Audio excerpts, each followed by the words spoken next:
Hi, my name's Daddy. I do Clashoff sometimes. Well, you know what? I never thought we could beat Season 1 of Clashoff. It was just an incredible atmosphere.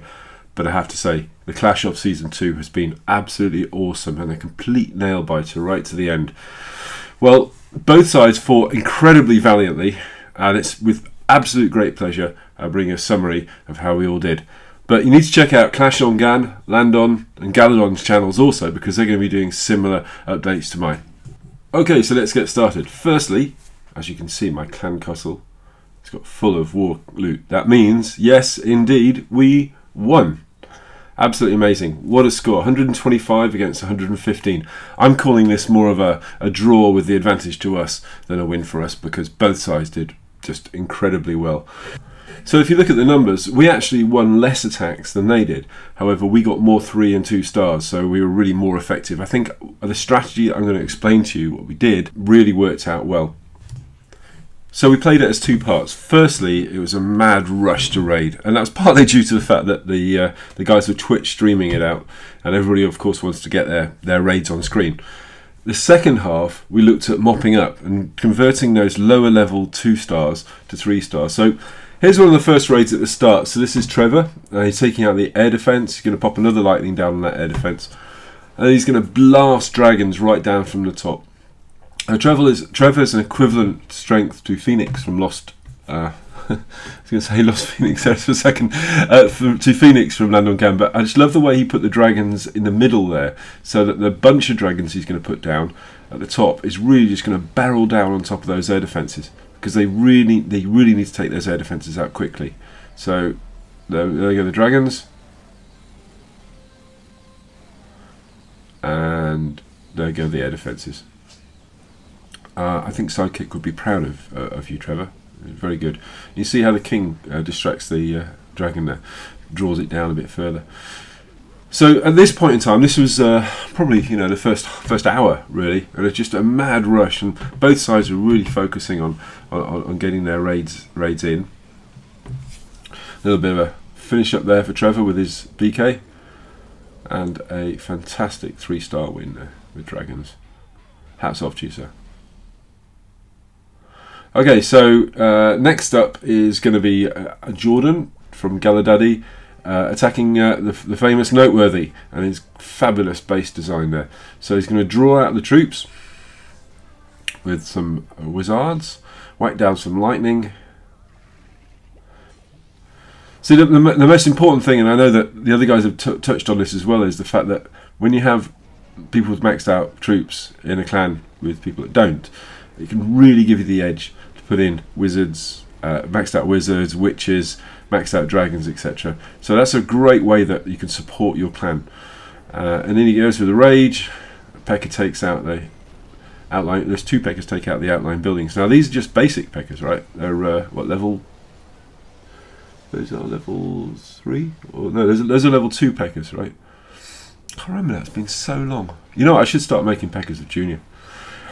But check out, he's going to drop down his clan castle in a minute, and clan castle's got a max level Pekka in it. It's been donated. Check that out. That thing is just brutal. It's like a mini hero.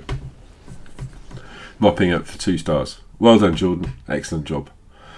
Okay, so next up is Galadon. So Galadon, we both had these Noah's Ark raids, which means that we have to raid with 2 of each troop. They don't quite fit, so you get a bit of choice. I mean, you can't get 2 of each troop into 240 camp spaces, but so obviously you sort of choose what you can. I dropped the goblins. I didn't think a goblin was appropriate, but Galadon did a fantastic job here, and this is overnight. So Galadon and I we selected some bases to attack, and there was just a mass of attacks going on. So right in the middle of all of this, Galadon did this fantastic Noah's Ark raid, punching into the core there with the maxed. I mean, these are all maxed out troops, but they are only 2 of each troop, right? So whatever strategy you have, you have to kind of make it up on the go, really. But so we weren't raiding maxed out bases with the viewer's choice raids, because it was just going to be impossible. I mean, I couldn't take out Clash on Gan's raid with I couldn't take Galween's base, which is owned by Clash on Gan, with Noah's Ark, because it just it would be very much a waste for the clan of all the stars. So we kind of acted strategically, and we took out bases that we knew that we could 2 or 3 star. So, you know, great job, Galadon. An excellent raid there. I'm going to show you my Noah's Ark raid in a minute, and there's a kind of a caveat around that, actually. But next up, I think we're going to see... Okay, so this will be my first raid. This is my viewer's choice raid for first raid, so dragons. So I want to clear out those outlying buildings with dragons. Then I want the core of dragons to go over that town hall, and it's quite a flight path actually. So I'm going to take out some of the troops there. Now notice there's still a witch there, and I left that there on purpose because it draws the dragons forward. They try and attack them. Put down a rage. So the idea there is the witch draws the dragons forward across those buildings, so you get closer to the town hall. And by now I'm thinking, oh my god, I have just got to get onto that town hall. I'm so close. Up comes the black air bomb, which really just, you know, starts to worry me. One dragon on that's raged. That's good. It's not going to be enough though. So 2 dragons come along. Along comes a black air bomb. It's a tiny little bit. I'm thinking I could probably do this, and I could pop the town hall. How's that? 2 stars with no heroes and no clan castle. I was very happy with that. Okay, it's not a maxed out base, but that's what I think Sidekick would be proud of me as well on that one, because it was 2 stars for the clan. Anyway, to finish off with as much as I possibly can. I was thinking I possibly could get 3 stars, but it's going to be a real stretch with my heroes because they're early 20s.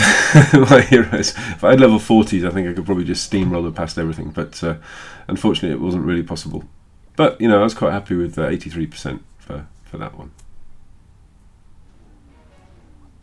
Okay, so for my my Noah's Ark, unfortunately there was not a suitable Town Hall 10 left, so I took the strongest Town Hall 8 that I could find.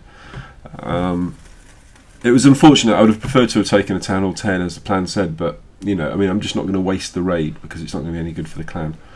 So I popped down a couple of golems, and I was really trying to punch in through the top, but it was all a bit confusing because it's the first time I've ever done a Noah's Ark raid, and you know, I really had no idea what I was going to do. I mean, there's just so much diversity of troops. I think the hogs were okay there because they took out 2 defences. You really need a bunch of hogs, right? And then my troops started to funnel into the middle, and I used that jump spell to try and get them as close to that town hall as possible. Freeze that I had left, and then I took out the core. And as soon as I got the core, I thought, well, that's okay, but 1 star really is definitely not enough for the clan. So what can I do now? So I had looked round. I was like, oh, there's dragons, there's some balloons. I forgot my air. I try and avoid combining air and ground together if I can, unless it's BAM really, because it's just not that effective. And there we go, the troops finished off. Now I think probably if I'd have taken that air defence out with those wall breakers and I think giant, I would have probably been okay for maybe 3. But you know, have another go at another time.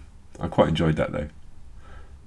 Okay, so by now we're starting to think the second half of the clan war is happening, and the time now is to try and maximise the number of stars for the clan. So what I and Galadon asked the guys to do was to look at the top, look at the bottom 20 really, and make sure we get 3 stars from all of those. So the bigger guys who had max troops now just clean up on those Town Hall 8s and those Town Hall 7s and some of the weaker Town Hall 9s. And I think this is the strategy that actually won us the match. Is just mopping up and making sure that we've squeezed every last star out. And again, this is Randall's attack, and he did exactly the same. So he's going to go wee a Town Hall 8. I'm not showing this to embarrass SMD Bruce, but I'm doing it just to show you the strategy that we adopted. So first half, you know, we just do our own attacks. Second half, our bigger guys just hammer the lower guys for as many stars as possible. There we go. He's taking out the core with rage. I mean, there are enough troops left now to. I mean, the only significant defences are those wizard towers, which don't really do much against heroes and certainly not golems, and that archer tower. So let's just fast forward past that one because it's just a bit of a mop up really. And there we go. So well done, Randall. You didn't get much loot, but you certainly helped the clan. So thank you very much. And the strategy was taken by everybody, so everyone was just so helpful and supportive. Now, it went right to the wire. It was getting something like 120, 115. And then Mr. Dutch Oven pulled out this amazing, amazing raid. So, without max troops, against Clash on Gan's maxed out, beautiful base, he's going in. So, the Golem's going, and he's trying to get them right into that pocket there where that wizard tower is. He's going to pop down a rage, and then a jump, and then zap straight through into the middle. And I think this was a brilliantly executed go wee wee. So he's in the core, take out those centralised buildings. Well, it's kind of go wee wee with Peckers. Seeing more and more of those all the time. Anyway, I thought, as that was one of the last raids of the day, that was probably one of the bravest that I've seen, because you gained 1 extra star for the clan, and at that time every star counted, and it was definitely not a guaranteed 2-star. So yeah, well done, Mr. Dutch Oven. Anyway, so I just wanted to thank everybody who took part, everybody who's watched, everybody who supported us, for all your encouragement. You know, we do this because we love the game and we love the community. I'm humbled by the generosity that everyone has shown. So please do check out Clash on Gan's channel for his Aftermath video. Check out Landon's for his. Check out, of course, the fabulous Galadon for his. So we're going to have a Clash after party. That's going to be tonight. Well, it depends where you are, but this is going to be Monday the 8th of September, 4 till 6. It's going to be on the Twitch streams that are in the description. And SJ Lawson, who was my MVP, and Galadon will tell you who is his. They get to invite, I think, 10 of their friends actually to the after party, and we can Twitch stream it. So please come and join us. It's going to be fantastic. I'm sure there'll be some special guest YouTubers there as well.